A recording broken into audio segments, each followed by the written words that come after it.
Oh my god, and we're live. Right, so hello everyone. Nobody's watching, but that's fine. But I've just rolled out of bed, and I've got a special guest on the show today. His name is Mirth Baron. Mirth Baron, welcome to the show. Morning. Hello there. Thanks for having me on.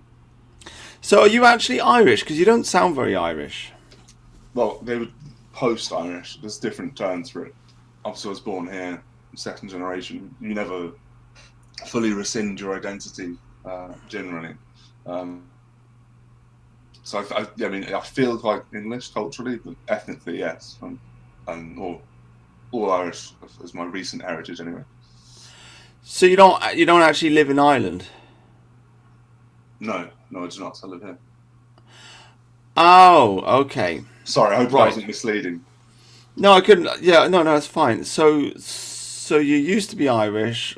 Now you live in England. That's why you've got an English accent. Okay, right. That explains Well, I everything. was born here, so yeah. Obviously, I've been back, and we actually own a property out there with a well and a little small holding.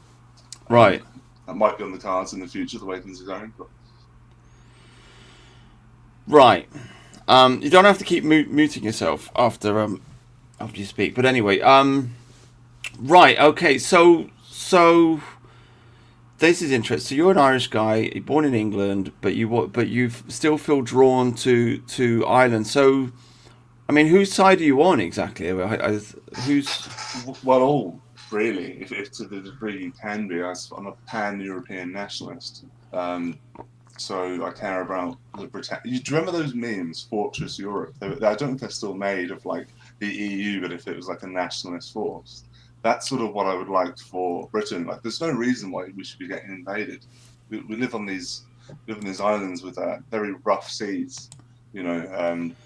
So, but yes, I'm an English nationalist, also a Welsh one, Scottish, and an Irish one, which right? is probably isn't maybe very popular, but I think it's how we have to be if we're to have any, if we're to succeed here. Right, but I mean, do you want us to like rejoin the European Union? Oh no, I voted out. Absolutely, yeah. Oh, The okay. EU is. It's just because you said you're pan-European, so I was just thinking because there are a lot of people that are pan-European nationalists and they want some kind of giant white European ethno-state. Oh God, no, that's Richard Spencer, isn't it? Paul Gottfried's prodigy. That's the right word. No, no, no, nothing like that. We want Europe to be European, really, as much as possible and distinct. Oh, do you know Paul Gottfried? I think I, I think I posted about this on Twitter just yesterday because I've been reading. I've been reading. Let me just look this up. Here it is. Paul Gottfried, American paleoconservative, political philosopher, historian, writer. He is the guy who helped coin the term paleoconservative and alternative right, along with Richard Spencer. So the father of the alt right. He's Jewish, and he was a disciple of Herbert Marcuse. I did not know this, and Herbert Marcuse is, of course, one of the leaders of the Frankfurt School of philosophy. That's essentially is the group of people that ruined America. Yeah, So it's a it, very interesting connection. I mean, I always knew that this guy was Jewish, and that the alt right had this kind of Jewish root to it. And I always knew, obviously, Richard Spencer would never talk about the Jewish question. He would always kind of avoid it.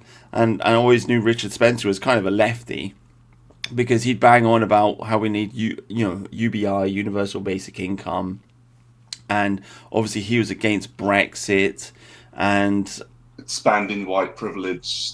Yeah, I mean the alt yeah, right. Obviously, people are just looking. It's like reform. They're just looking for a bin to throw their vote in or throw their politics into. No, I mean these things aren't good for us. Um, because it's really what we need is unionization ethnically. This whole regime, its culture, its politics is about stopping us from claiming our birthright, essentially. And how you do that is you unionize as a group ethnically, because it's the only way that makes sense. We're being attacked as a group.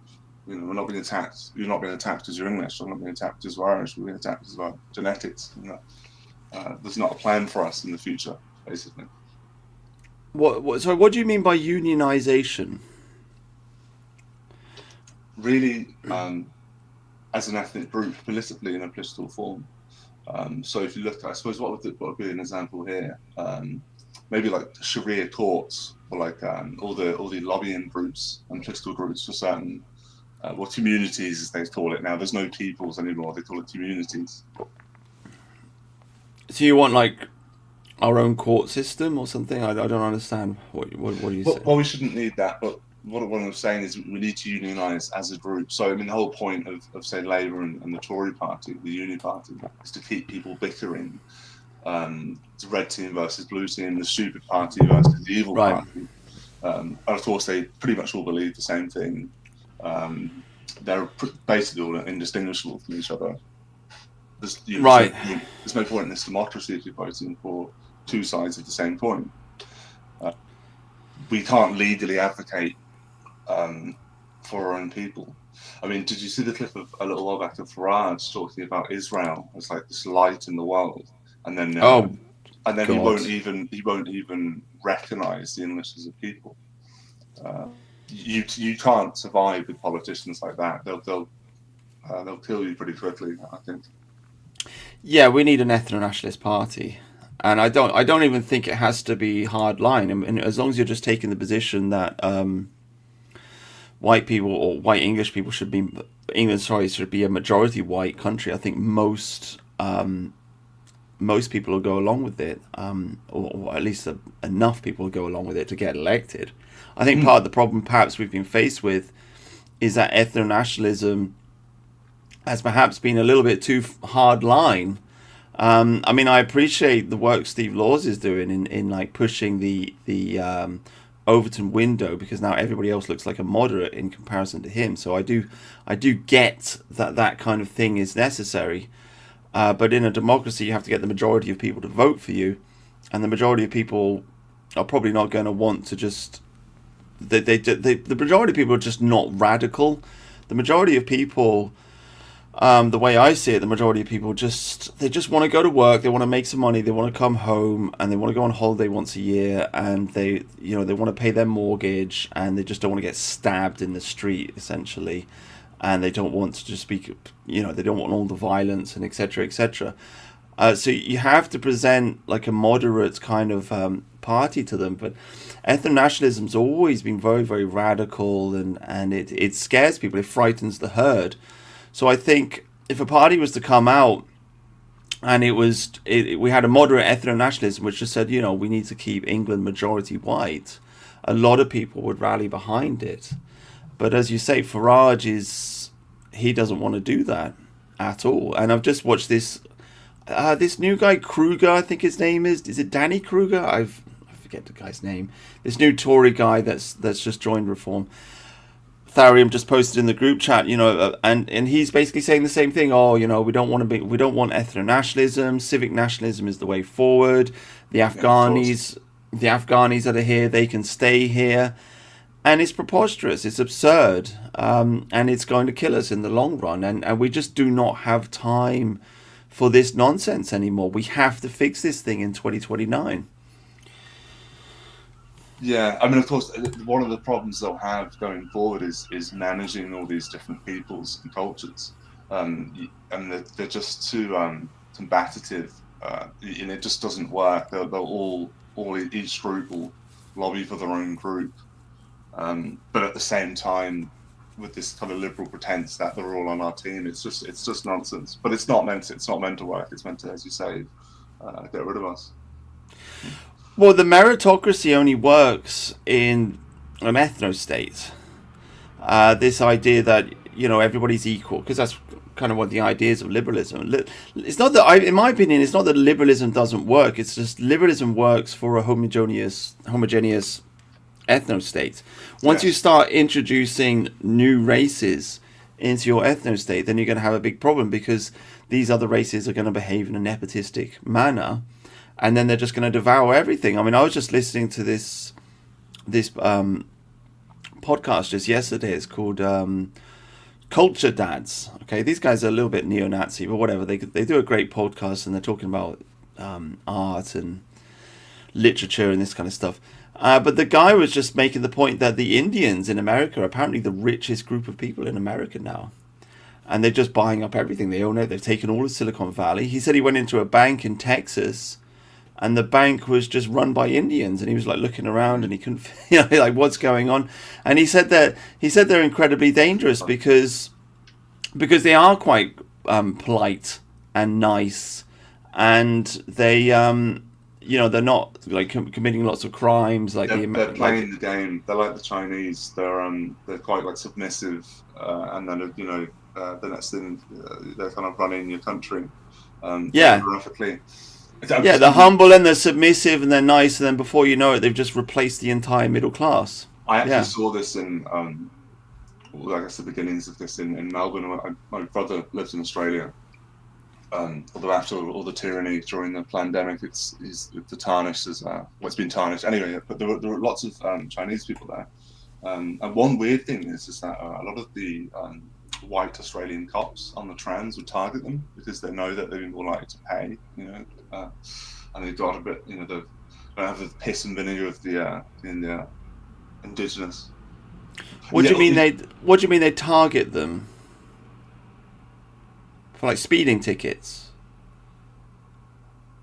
Yeah, so it's like on the trams. They had the trams. Sorry, I missed that bit. I had a trust system where you would scan a card and then it would deduct credit. But a lot of people would just go on for free and this kind of thing. But yeah, I mean, also whatever people think about Indians, they are quite shrewd people. And that's I'm not surprised. I'm a little bit surprised at that statistic. I would have said it would have been another group. But yeah, that's an interesting turn for America. Not a good one, obviously.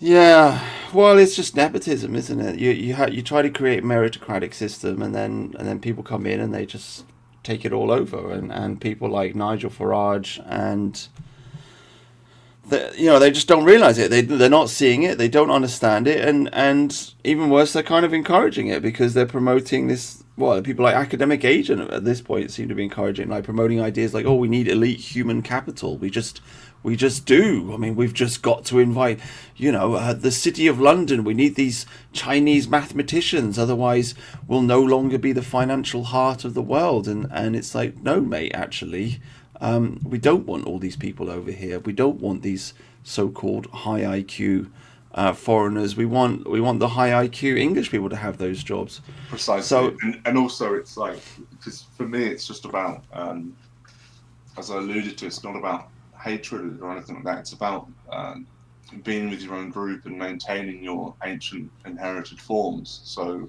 I think we're roughly about 14,000 years old minimum, probably much older. I just don't want to throw that away. And it's really that simple. Obviously it is fierce and it is it's exclusionary because it has to be. Yeah. So in the eternal ongoing debate between reform and people that are against reform or fed up with reform, I guess you're on the. What's your position? I think it'll be. I feel with the way it's going with all the Tory and Labour defectives, it's really just going to be the uniparty with a new face. Like a samurai mask, and like you change it, it's like a different expression. I didn't understand what. Obviously, it made sense for voting for it and supporting it, but Farage is a very tricky customer. He's a snake oil salesman, if I've ever seen one. He's an ex-city banker. As I said earlier, he doesn't recognise the English as a group, but he will happily talk about the Israelis. These are bad business, these people, and I don't trust them. So, what's the path forward then? Entryism into reform? Because I mean, part of the problem is that, I mean, I've heard people saying that a lot of our guys have already joined the party, but the problem is it's run like a dictatorship, and so any sign of discontent, and they'll just throw you out. Well, indeed, but also the fact that they're going to gatekeep it. Reform is not an ethnic nationalist party. How would you describe it? It's kind of like well, I guess it's just a civic nationalist conservative party. That's the way I see it. Yeah. For better or for worse. Yeah. So what's your plan then? What's your plan, dude? Are we just gonna sit here and wait for Rupert Lowe? Lowe's interesting. I think it's genuine. I hope it's not bought and paid for like everyone else. Well, we need to get out of the European Human Rights Commission because that's one of the main problems we face is the immense amount of litigation and laws we're under for presenting and defending our people. So we need to do that. Which is really, if we can't do that, you're looking at like a sort of like a civil war type scenario, which is very dangerous and one that we might even win. Not even win, by the way. Yeah, I don't know. I mean, people have been talking about civil war for a long, long time now, and personally, I just think it's a bit of a cope, because it's just like it's like an excuse for inaction. It's like, oh yeah, we won't bother. There'll be a civil war and that'll solve it. But my attitude has always been, well, if you can't organise yourself to form a political party, then you're not going to organise yourself to win a civil war, which is a lot more dangerous and requires a lot more effort. And usually, if you do look at civil wars, usually they involve a political party, and usually there's some kind of political party. They try to get elected, or maybe they get squashed by the government or whatever, and then it all kicks off and there's a big war. But we don't even have that. So we really don't have anything, actually. It's really quite disturbing. 10 years on the internet, I've been sitting here, and we just don't have anything. Nothing has emerged. It's quite astonishing, really. I mean, do you think, like, say, like PA, I guess, is the closest thing we have? I mean, do you see any hope for that, or that kind of? Well, my feeling on all of that is that they've poisoned it with the neo-Nazism. That's been my line for the last 5 years. They on the surface they appear to be very pro-English, but if you go there and you talk to these people, then they'll be saying that we need to give reparations to Germany for Dresden, and I think it's just pure poison. Yeah, I mean, this is a key thing, and the alt-right was a part of this. Was retaining nationalism in World War II. And that party, which is obviously it was designed to do because it's antisocial. George was correct, by the way, when he talked about the low seat is sort of tiptoeing around nationalism. Like, just come out and say you are an ethnic nationalist. Just be honest. We shouldn't be winking and nudging. We need to openly advocate for our people. Yeah. I mean, there may be reasons they're not doing that because they don't want to get arrested. Because I'm not even sure if it's... Of course, and probably just to stay on YouTube, I would assume. I can't imagine how hard it is to stay on YouTube now and talk about these things. Yeah. But, yeah, I mean, you're certainly right. It needs to stop being a dirty word. It needs to be... I mean, everybody... It's almost mainstream because it's bubbling up to the mainstream. Everybody's talking about it. The situation is better in a way than it was 10 years ago, I mean, especially for the younger generation. If you're a young white man and you're in any way nationalistic at all, you are essentially an ethnonat, whereas 10 years ago you still had people like Sargon, just arguing against it and so on and so forth. So that's all changed. We're close, but we haven't quite broken through this barrier where we have mainstream politicians openly declaring themselves to be ethno-nationalists. We're still a little bit stuck there. Yeah, it's what a new word. Because I used the word ethno-nationalism was coined by, was it an American guy quite a while back? Yeah, there was a book. Let's have a look. Civic nationalist book. Because really, it's still very young. This stuff, it's not mature. And it is a long-term project. This is like, in my opinion, it's like a 200 to 300 plus year project if it ever finishes. Really, this is not a quick thing. Sorry for anyone thinking it was going to be. It's not. I think I've found it. The ideas of that. I think this may be the one. Or maybe I'm wrong. I don't know. It's been a while since I looked up. Anyway, some Jewish guy, Hans Kohn. The idea of nationalism, a study in its origins and background. I think this is the book that's 735 pages. I'm not going to read that. But yeah. Anyway, yeah. Well, we don't have time. 2029. We've got to sort this thing out. But I mean, to go back to PA. I think the National Front failed because of Nazism. I think the BNP failed because of Nazism. I think PA failed because of Nazism. I think the Homeland Party is failing because of Nazism.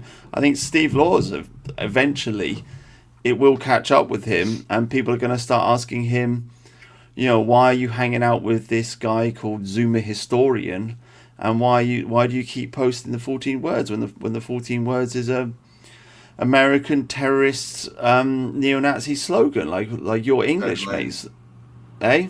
David Lane was that. David Lane, yeah. So it's poison.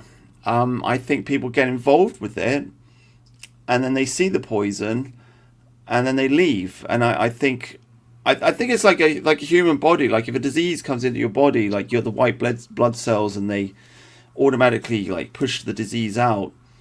But with neo-Nazism, it's like AIDS. It like cripples the white blood cells because it's natural for the English people to rally behind the flag, the English race, Alfred the Great, Ethelstan, Henry VIII, the British Empire, and ultimately Churchill. And Bomber Harris and the Second World War, which was winning the Second World War, which is the greatest, largest war that has ever fought. That is the natural kind of like flow of our history. And if you're rebelling against that, if you're saying that you hate Winston Churchill and you wish that the Germans had won the Second World War, then you're drinking this poison, which in my opinion just kind of like drips down, and you end up kind of hating England. You end up kind of turning against your own people, and if you talk to these people, they'll deny it, but you can see it. I mean, you can see like Morgoth. I mean, I've got the video. Maybe I should post it again. But I mean, I've got a video of Morgoth, and he's just like, "Oh, the English, the Union Jack. It's all grubby and old, and I'm not into this nostalgia for the past." And it's like you're talking about Spitfire nationalism. Yeah, it's like, what are you talking about, mate? Like our entire thing is built on nostalgia. It's built on a kind of like group identity, a group feeling, which you can't really rationally describe in words. But it's like, that you're English, you were born here, and this is your country. It is fundamentally a nostalgic movement. But if you love Adolf Hitler and you're so butthurt and you're so pissed off because we won the Second World War, then it poisons that. Of course, kills the baby. It's negatory, isn't it? It's you can't live life through a negation. It doesn't make any sense. Yeah. I mean, it's not like I deny, it's not like I even think, it's not like I'm a huge fanboy of Churchill either. Like, obviously he made some mistakes and stuff, but it's just, I think he undeniably loved the English. I mean, I've got a book, I haven't read this book, but I've got it sitting there on the shelf looking at me. He wrote books about his ancestors. Yeah, I've got the book right here. It's called This Island Race. An entire book about the English people, where we came from, why we're here. I mean, he obviously loved us. I'm writing that down. I've got a little notepad. I'm quite old school. I like physical books and notepads and stuff. Sorry. Yeah, no. Yeah. We spend too many times, we spend far too much time on screens, which is another important thing, because about the attention spans of people. These screens and technology, they're turning us into cretinous morons. It's really quite worrying, actually. Like if I bet money on this, I'm not betting man, but if you had a task, you had to say English children now and English children from the Victorian era, I'm going to say most of the time the Victorian kids would do a better job, and it's because they weren't. Their brain chemistry was healthy, and they weren't clicking, and checking Instagram, etc. all the time. Yeah, 100%. Yeah, we're being worn down. I mean, these machines are designed to capture our attention. It's essentially, it's like having a one-armed bandit, a casino machine, like in your pocket all the time. And it even beeps. I mean, I have my notifications turned off, so I don't have the experience of having this, boop boop trigger that I guess a lot of people have with their mobile phones all day long, going beep beep beep. I can't even imagine how annoying that must be. I recently got a smartphone, and I did because I had to for work. I had to get something called Microsoft Authenticator. Yeah, that's something you want on your phone. Right. Yeah, but we can fix that. I think that's not. I'm concerned about it, but it's not. It's not like permanent. I don't think. Well, we're definitely getting more stupid. I mean, I just saw E. Michael Jones talking about it the other day. He was just basically saying, like, somebody asked him, like, what killed literature? Because E. Michael Jones he studied literature at university. That's kind of his whole line of thought. But he basically said, well, first television and then the internet, and he's right. People used to read. When we conquered the world, when we had the Belle Epoque, when white people dominated the world, people would read. And television came along, and now we're being conquered by foreigners. I'm not exactly trying to blame it on television, because obviously correlation is not causation, but I think there's definitely a connection there. The mass media rolling in and just dumbing everybody down, and the majority of people can't think properly anymore. They lack the capacity for any kind of rational thought. They are accustomed to sitting in front of a screen and being told what to think.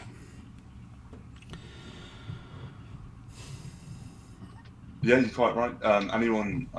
It's interesting how someone so intelligent like Michael Jones is just like a race communist on identity. That's a little bit sus, but he's very well educated. I thoroughly recommend. Is it A Boy Guide to World History? He did a while back. Yeah, I mean, I don't think he did. Somebody compiled that from. But yeah, it's good. I've read 2 of his books. I've read Libido Dominati, and I read the Jewish Revolutionary Spirit. I mean, he writes really, really big books. He's got a brilliant mind. He's absolutely. He's an old school intellectual, isn't he? He's sincere, I'd say. He's a pleasure to listen to, and he's got so much energy, even though he's old. It's just bubbling up inside him. Like he must be like 80 years old. He's vintage. I love how he goes on. He goes on these white guy streams, trying to convince them to be Catholic and stuff. It's quite funny, even if it is a bit subversive. It is funny. It is subversive. I mean, firstly, he's an American. Secondly, he's Irish, and then after that, he's Catholic. So I mean, he's not exactly super pro-English. No, not really. It's ironic though, because actually, I guess that was the original core start of America, wasn't it?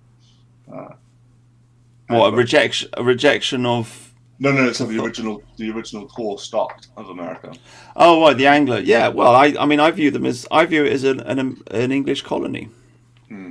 Essentially, that's my worldview. Ex-colony, as I would say, because of course that was a rejection to all of that, wasn't it? The old English system, etc.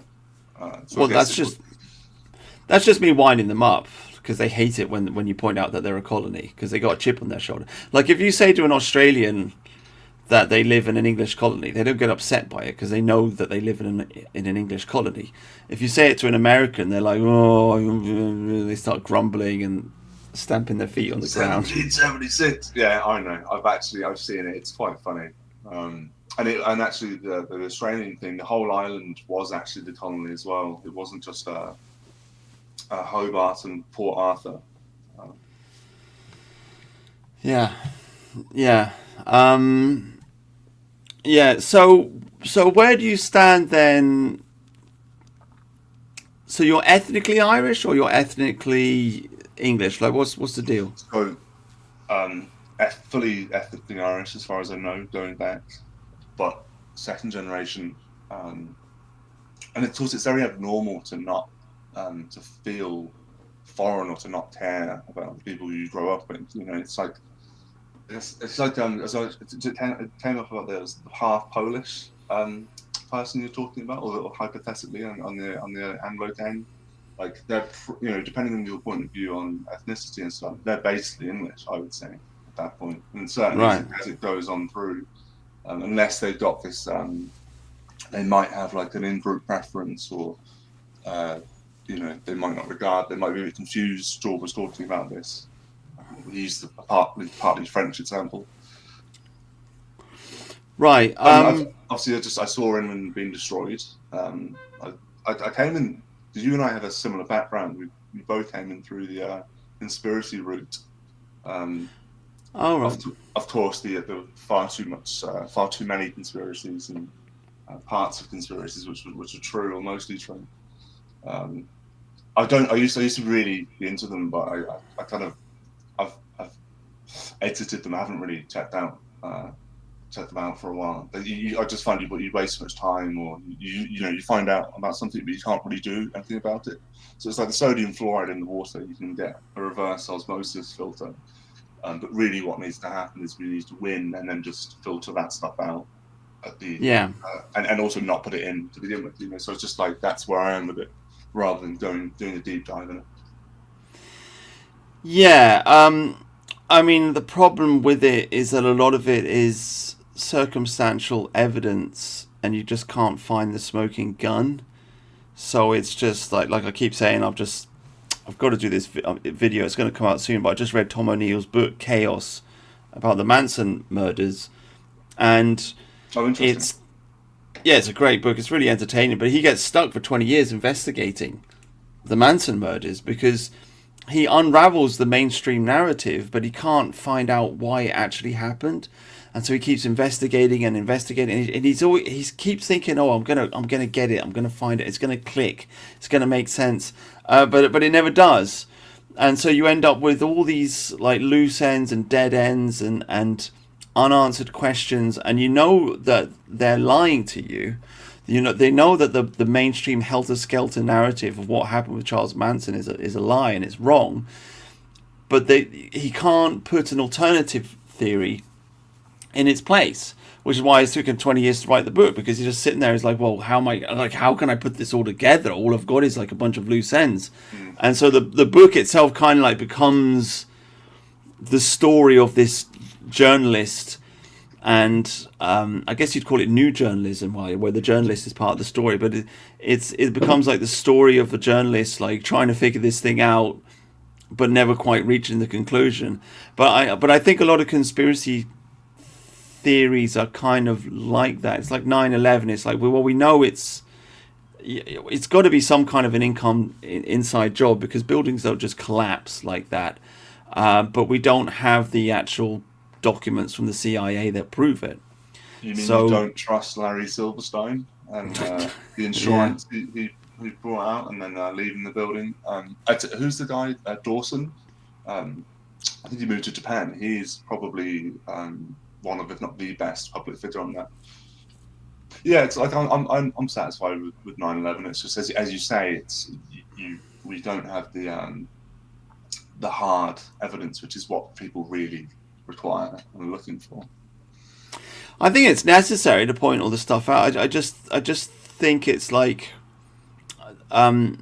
with the growth and development of the internet, it was like a first stage that we went through that. All this weird stuff like the Kennedy stuff, all kind of blew up, and people were like, whoa, something really weird's going on. And it's like, oh, it's the New World Order, it's the Freemasons, it's the whatever. But now everybody's talking about the Jesuits. Now everybody's talking about the Jewish question. It's such an open and obvious conspiracy. It kind of just swallows everything else. Well, you can't hide everything. You can obfuscate and have disinformation, misinformation, but you can't hide everything. And when I found that, I haven't read it front to cover, front to end rather, but the cultural critique. It's a very it's a bit of a thick tone. It's Yeah. very like academic, but I mean you can't read that, be aware of that book and start to read that and then ignore it, and then all the other noticing. Most of it's just noticing, right? You know. Yeah, it's Wikipedia. Wikipedia is like the ultimate conspiracy source of everything because you just scroll down and you look for early life and you're like, oh, like That is a decent meme because it's so has such a veracity. It's so true. Do you remember on YouTube, not actually that long ago, I want to say within maybe 10 years, maybe a bit longer, where you could watch conspiracy videos. You could watch sort of things about 9/11 and MK Ultra and things like this. Do you remember that? well, you can still watch some of that stuff on YouTube. Maybe some of it's there, but not as much as there used to be. Obviously, I guess the algorithm they shut that down pretty quickly.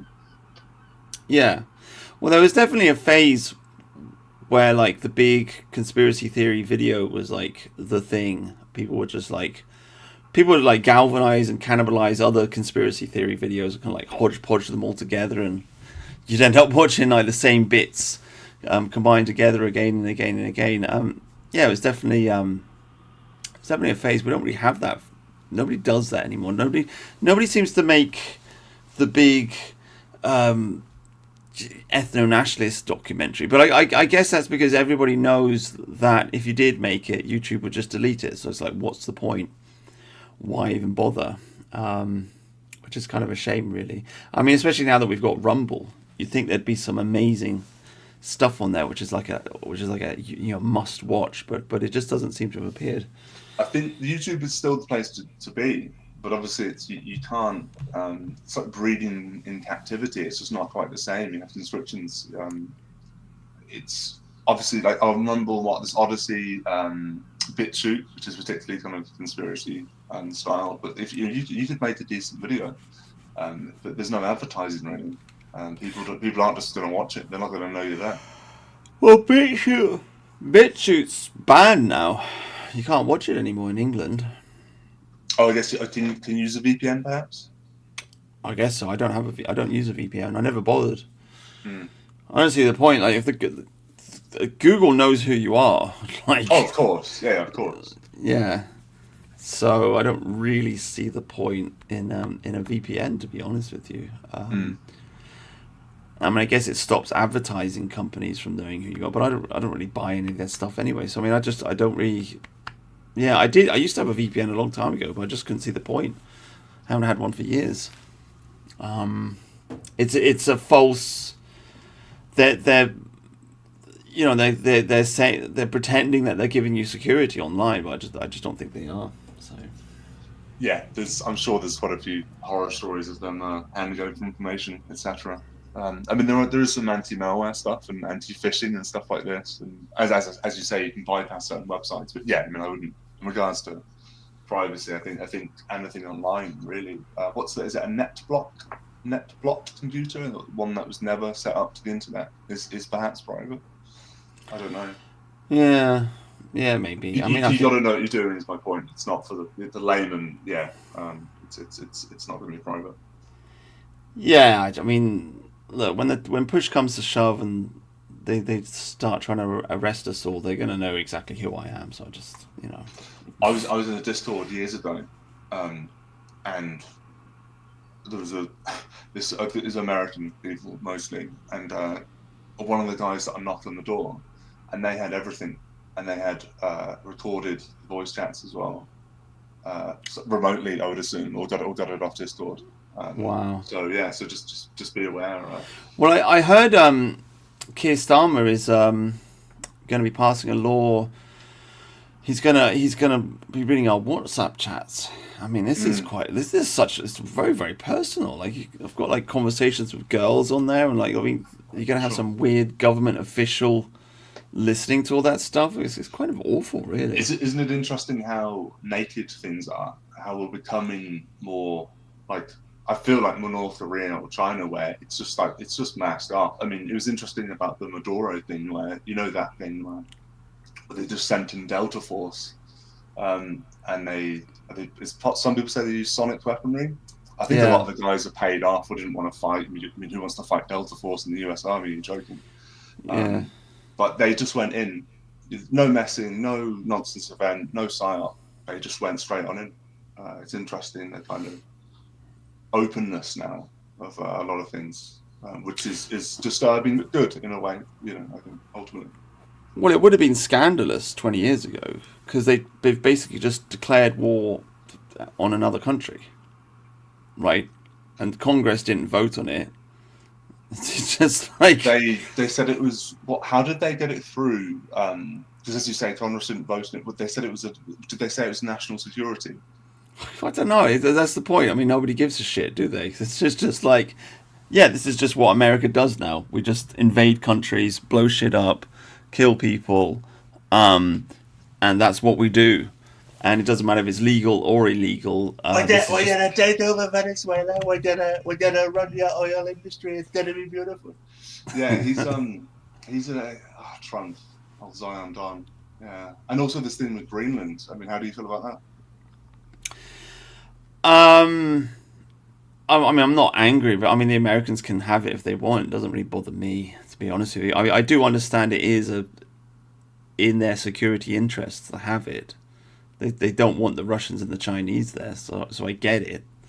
So I'm not really too bothered about it. It's more important to the Americans than it is to us, the Europeans. And this is the thing, because and also like about America now, the empire. I mean, is it better for us, for America, to have that rather than Russia or China? Well, I'm an Anglo-spherist. I mean, I want. My whole thing is I believe in the English race. This is another reason why I'm just fed up with these retarded neo-Nazis who are trying to celebrate the German race. It's like, well, hang on. The English people conquered the world. We built America, we built Canada, we built Australia, we built New Zealand. And we are the dominant white ethnicity on this planet. There's probably like 200 million of us, if you count us all up.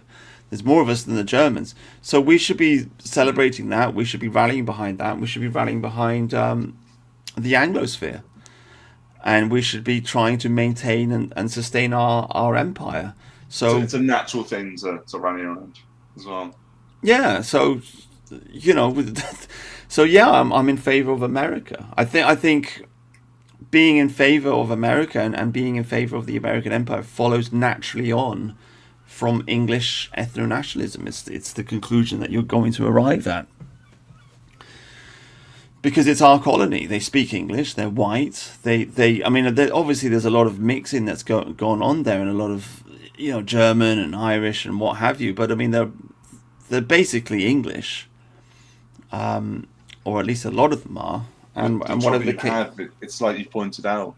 It's a nation of ideas and rugged individualism. It's not based upon identity, which is really what it is. Which is really what matters. Well, it was also a nation of a race war. I mean, they did go to that piece of land and just genocide the Indians, right? They fought like however long you want to call it, like 200-year war, whatever it is, to wipe those people out and to take the land from them. So well, it is a very.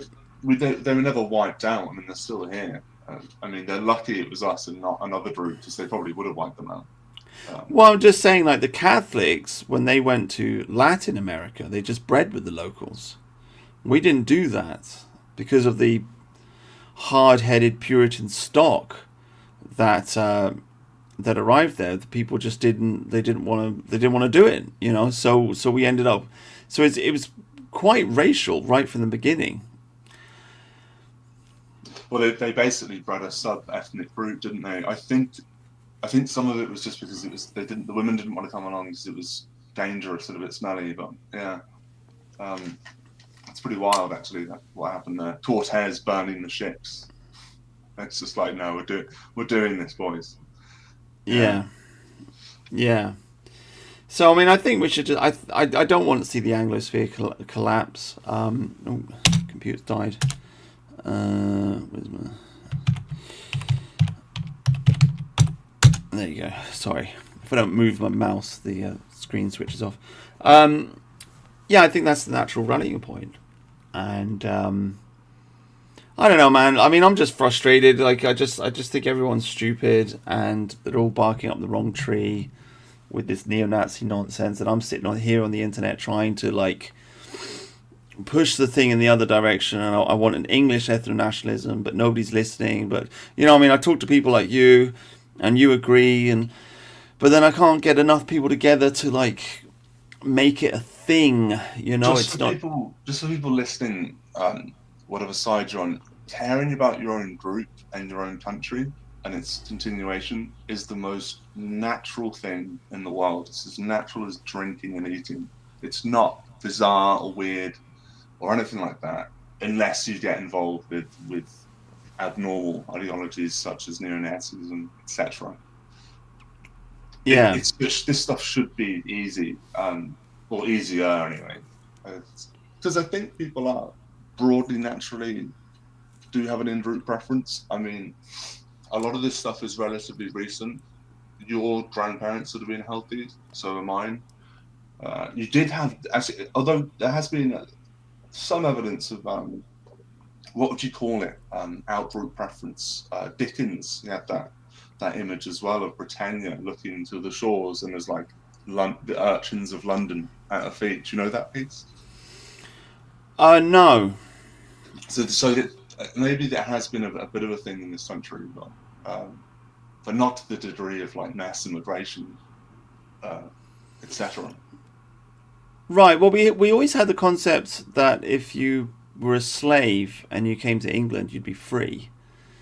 So that has happened. But no, we're not a nation of immigrants at all. That's an American concept that's been pushed on us and pushed on the whole world, really, in a way. Yeah, it's really poisonous. Yeah. Also, like the idea that the Normans were immigrants, and like the brutal scouring of the North and this type of thing. It's like, no, they were conquerors. It was kind of amazing. It's kind of amazing to see that conversation between Steve Laws and Andrew Gold. Really, he's talking about I need to watch that. It's like the Normans are hated. Like most English people who are really into history, they don't really have a high opinion of of William the Conqueror. It's more of a case of we just came to accept it because we never managed to get rid of them, and they've been here for so long that they've just become part of us. But nobody loves William the Conqueror. Nobody thinks he's a great person. The love of the nation is really for Alfred the Great. I mean, unfortunately, a lot of people don't know who Athelstan is, so they don't think about him so much. But really, it's the old Anglo-Saxon England that people love. Yeah, but it's not. It's deliberately not taught, isn't it? I imagine. I've been down at the school system for some time. But... Yeah. Well, like I was just saying to Robin Piggard the other day, like I think we do need a English a Saxon restoration. That's what we need. So we need a new king. We need a Saxon king because Charles has just let us down. I mean, this family is awful. We're being conquered by Islam, and we've got Charles going on TikTok and talking about how beautiful the Quran is, and it's just absurd. I don't have any evidence for it, but it wouldn't surprise me at all if he's converted behind the scenes. Yeah, I would not be surprised. Do you? I mean, so I don't know much about the royal family, but do you think that was his decision, or do you think his team behind him said, "Look, we're going to go down this route"?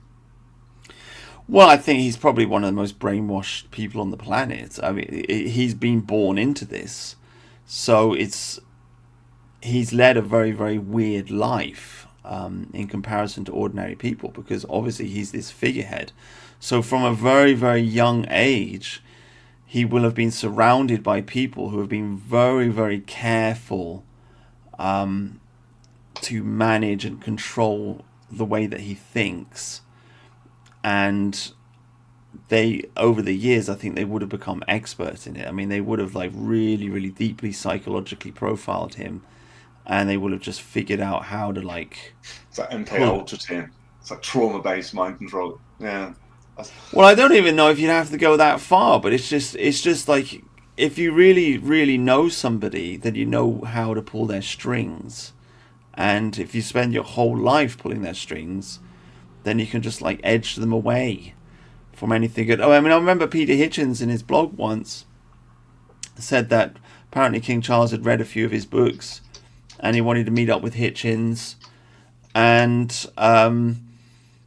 they were going to arrange it, but then one of his advisors said no, that's a bad idea, and that was the end of that. You know what I mean? So it's just like, and it's like an entire lifetime of that, and of course then you just get old, and so you just get stuck in your ways, and you know your energy and enthusiasm for change is gone because your mum's been sitting on the throne for so long, and that's it. You just end up as this dried up, withered old man sitting on the ashes of a former empire, essentially. The ashes of a former empire, yeah. I mean, wouldn't it be amazing if he came out as just like a conservative ethnic nationalist? You know, they'd probably bump him off. We'd never see him again. Well, I think it's a great shame because, I mean, he has the power. Like, he has the soft power. The people would rally behind him instantly. If he was to say anything or do anything, people would straight away be on the streets. Yay! Charles, the greatest king of England. I mean, he does have the power to be one of our greatest kings if he would just wake up and do something, but he won't. And so it's just I don't know. We unfortunately we just live in an age of very, very disappointing leaders. There are people there that have the power to do things. I mean, Rupert Lowe's another example. I mean, obviously he's a good one, and he is saying all the right things, but he won't take it that extra step and actually form a political party that's going to save the country. So at the end of the day, he's just some guy in Parliament complaining about stuff. So, you know, we just don't have... It's amazing. I mean, it really is quite stunning. I'm sitting on the internet for 10 years waiting for a leader to emerge, and he just doesn't emerge. It's annoying because I think I do like your idea of assassin restoration, both politically. There's something also kind of cozy about that. I mean, my critique of, say, a king. I mean, let's say you had a decent king, everyone's happy. The problem is you're reliant upon an individual. Really, what we need is a philosophy that can defend us and our way of life and our viewpoints. Really, that isn't dependent on a leader. Obviously, you need some leadership.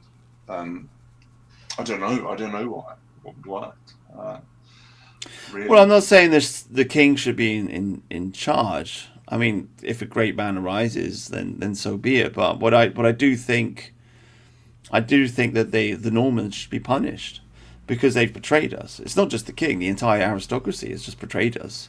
They do still have wealth. I know they got smashed by Labour, but they do still have wealth and influence, and they're not using it to defend us. I mean, these people go to Eton, they go to Oxford, they go to Cambridge, and lords. They become lawyers and so on and so forth. And Lord what's his name could write an article in the Sunday Times or whatever it is, speaking out against mass immigration, but they don't. So they need a good slap in the face. Unless they've been part of it, they're taking the payoff of cheap labour, etc. Christopher Lee had a very interesting life. I don't normally watch shorts, but there's a decent short about him. He was the direct descendant of William the Conqueror. Right. But it's a thing of like the idea that he isn't English is, I don't know, it seems a bit daft, really. It depends. Well, no, of course the Normans are English. Like I'm not denying, but they are a certain group within the English. A particular type, yeah, subtype. Yeah. When I joke about, I mean, I've joked before about kicking the Normans out. Obviously, that's a joke, but that's just a bit of English banter. Mm. That's like saying that people from Liverpool aren't actually English, whereas of course that's actually true. They're not English. They're not even human. But you know what I mean? It's just no, that's just a bit of banter. But yeah, Yeah, well, they've totally failed us. We need a change of the guard. We need a rest. We need something to celebrate. I just want to see, I want to go to Kingston on Thames, and I want to get the stone on which the old Anglo-Saxon kings were crowned, and I want a king to be crowned on it. But so you'd have them more as a figurehead? Is that what you kind of sort of saying? Yeah, just carry on with the constitutional monarchy that we've got. I can see with the royalty probably going to like an Australian thing in the future. I don't know. I don't think. It's a strange one because it's popular though, for better or for worse in this country. People really they loved the late Queen, who unfortunately was very globalistic. I hate to say, it's a real shame because actually, if she was nationalistic, she'd be a real bulwark, you know. But there we go. Well, she has the soft power. I mean, Charles has the power to unite the entire Anglosphere. The whole of Europe would rally behind him. I mean, he is a very, very, very famous person. There are other kings in Europe, but people don't know their names. I mean, there's a king in Spain. I don't know his name, right? But everybody in Spain knows who King Charles is. If he was to speak out against white genocide, he could change the entire world. He has that power in his hands, but he's not doing it because he's completely useless, and I think he should be punished for it. It's rough because it's like you talk about the change of the guard. Because we've just been gatekept from all of this. We don't have an elite. Wouldn't it be just amazing to have like a sort of moneyed, sincere, ethnic nationalist elite? But we don't really have that. It's going to be very much sort of middle and working class people, just sort of floundering to defend ourselves. Yeah, scrambling around on the internet trying to like say what the hell's going on. Yeah, I mean, that does work in a way because the politicians, they do have their parties and they do have to recruit the younger generation, and the younger generation is becoming increasingly ethno-nationalist, and there's no denying it, and so the older generations will die off and the younger generations will come in and they will transform everything. I mean, this is what happened with the 60s.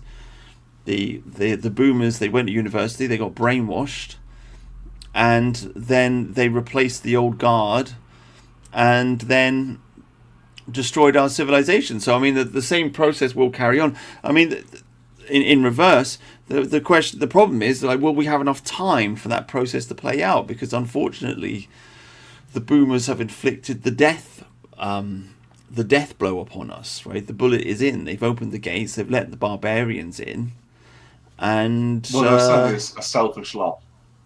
They sort of fell asleep at the on the watchtower, really. Yeah. Although if I was, because actually, this is a point. If you were this is pre-internet, isn't it? What is it? 1960. What was the immigration thing? Was it 1965 in the States? The Hart-Celler Act. It's in the 60s, but I don't know. I think it was 65. Yeah. I mean, let's say like you and I were having this conversation in like a bar or whatever, and we're Americans. We're not going to know about this, probably. We're not going to be like politically aware. So I would have some pushback against that. But yeah, it's pretty rough. And they were a selfish lot. There's no doubt.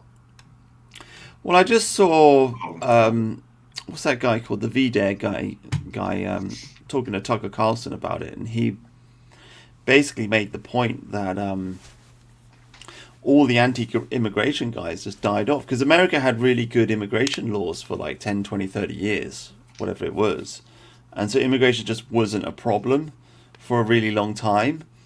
So all the people that had stood up against immigration and pointed out all of its problems and so on and so forth, they just gotten old and died. And, you know, he was just making the point that ideologies don't really disappear. It's just the people that uphold those ideologies kind of like die off. And that's what happens to the anti-immigration kind of like philosophy of the 19th century. So that when they opened the border up again, there was just nobody left to stand there and say, "Oh, well, hang on, this is a really, really bad idea." But then, as well, I guess as well, they didn't really have an ethnic nationalism. It was probably more anti than it was pro. The whole argument has to be pro us. It has to be about protecting our inherited forms, not about the other. You know, it's Yeah, we got C. Widraga. Anti-boomerism is alt dissident right rubbish.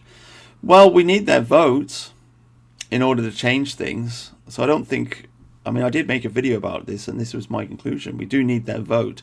I don't think we should hate them. I think there's definitely something left-wing and subversive about intergenerational hate, for sure. Oh yeah, and that's been propagated by our enemies. I'm not an anti-boomer, but yeah. I mean, obviously, you can see why we have issues with them. Yeah, but there must be some judgment. You can't just be blind to it. I mean, in defense of the boomers, they never fell for all the woke stuff, right? The woke stuff was a millennial thing, not a boomer thing. It's the millennial generation that pushed that forward. It's not a Gen X thing. But and this is and I definitely recognize, like, some people, because I've made this point that the boomer generation never fell for the woke stuff. And I've seen people push back against it and say, "Oh no, it's they blah blah blah," and it's like, no, mate, you're just getting a little bit emotional here. Actually, you it's like you want to blame everything on the boomers. Yeah. But, I mean, no. You can imagine like old Labour up north or something. That the idea that they would want mass immigration and that they would want to mutilate children for the trans agenda. I mean, that's just nonsense. It's just not true. Yeah. So, you know, the boomers voted for Trump. The boomers voted for Brexit. They're not as bad as a lot of people make them out to be. However, that being said, they've been very, very, very slow to pick up ethno-nationalism. Essentially, they are not an ethno-nationalist group of people. No, really. They still hold multicultural opinions. They still hold, good immigration is good type of opinions. They still are clinging on to all of their wealth and not really sharing it with their grandchildren. You still have a boomer idea of fucking hell, I always forget this. Cliffle, spending your kids' inheritance, and they joke about this stuff.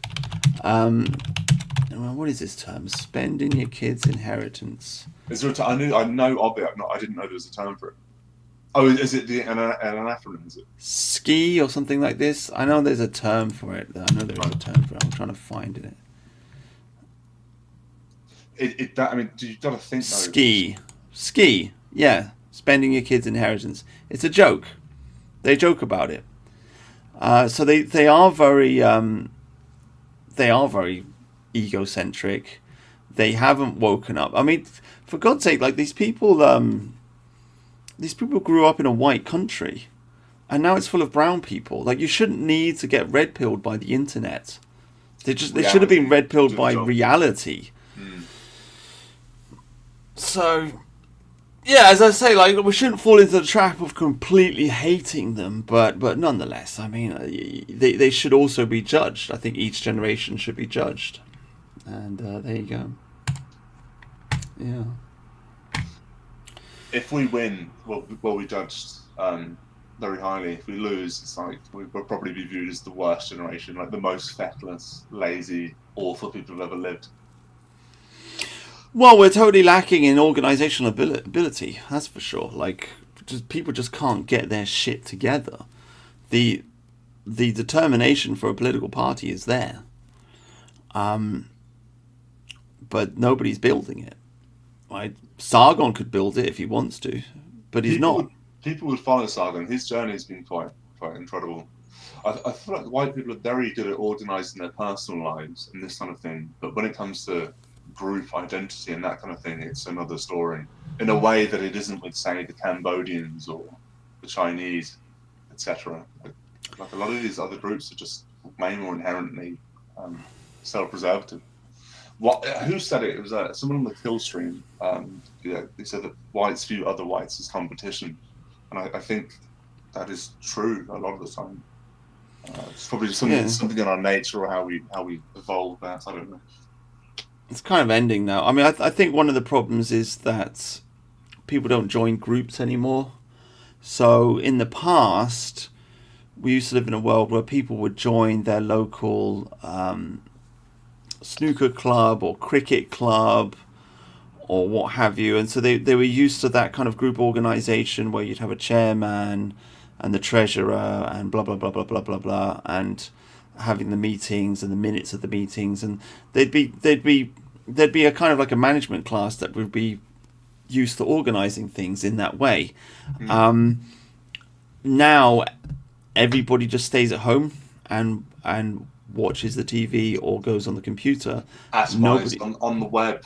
Do you know why they called it a web? It's to entangle you. It was hidden in plain sight. Yeah. So people have just lost that organizational ability. Essentially, it's bowling alone. I haven't actually read the book Putnam, but it's even though I've not read the book, I get the concept. It's one of the foundation stones, I think, of liberal society is to have not just a government, but lots and lots and lots of other smaller groups, which kind of like build the framework of the society. But all the other groups have collapsed, and now we've just got this giant government. We just have hope, not hate, and sort of globalist think tanks, etc. Yeah, I mean, and so we're left with no organizational ability. Yeah, that's a good point. How would you remedy that? Well, I'm still stuck at the ideas stage. I mean, I'm still stuck trying to fix English ethno-nationalism. I mean, I'm still like, God, man. I mean, like, I can't even get people to organize live streams and start YouTube channels and to interview people. I can't even get people to do that. I mean, it's not for everyone, certainly. I don't think I'd be much of an interviewer, to be honest. But yeah, no, it's a fair point. Because I mean, you want like my master plan. Like I just made a video. Look, I just had a meltdown like a month ago or whatever it is. But I mean, my master plan is really simple. Like network, talk to lots of people, and kind of draw people in, and get like network with the networkers. That's what I want to do. Well, that's why the group who can't be named are so successful. I mean, they are partly clever. Exactly. That is 100% it. They are so successful. They network with the net. They are merchants. Ruthlessly. They're merchants. They're friendly. They talk to people. They absolutely understand the power of networking, and they work to create. Well, they network with the networkers. That's my catchphrase from and I can't get people to do that. I can't. I will say, being allowed to do that legally is a big part of that. But yeah, no, I hear you. So, yeah. So just keep plodding on. I think I'm going to turn to literature. I think that's going to be my new thing. Yeah, you've done some decent takes on literature and certain old books. I think that's the path forwards. Like you just got to read and just gonna have to read. Gonna have to vote reform. Hope for the best. I think. Yeah. Because I can't build it by myself. You got to have other people on your side, and if you can't get the other people to work as a team, I mean, you can get a bunch of people and get them on a live stream once a week. That works, but then moving beyond that to something else, I just got stuck on that stage, Yes, so, and being on the internet is very different from this transition to a real world thing. I mean, I think one of the better things PA do is the events where they go hiking and stuff like that. I mean, that is outdoors, it is real, it's healthy, broadly I would say. Look at this guy in the chat. It's past the hour mark. Brutus is winding down. Yeah, it's true. It's true.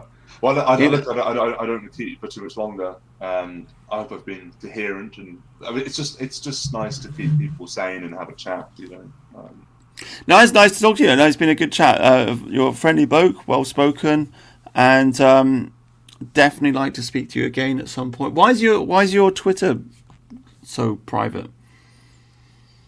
I don't know really. I tend to just veer more towards privacy, or fake privacy, as we were talking about. Nothing online is private. Okay. There's not. I don't really go on it much. I find it's mostly doom scrolling and horrific crimes of that I've been done to other people. I can't really stomach that. So I'm trying to be more more creative. It's very easy to get. George's point about nationalism attracting a lot of sort of malcontents is true. You want to avoid that. You want to be positive and mirthful, and I just started going to the gym just to shed a few pounds, and swimming is the only exercise I really like. And I must say, the happy chemicals, those endorphins, they make a world of difference.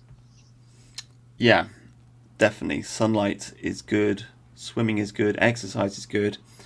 Okay, mate. Well, it's been a pleasure talking to you. I'm going to go and get some breakfast. And thank you, everybody in the chat, for watching. And see you later. Goodbye. Cheers. Bye. Thank you. Cheers. Bye.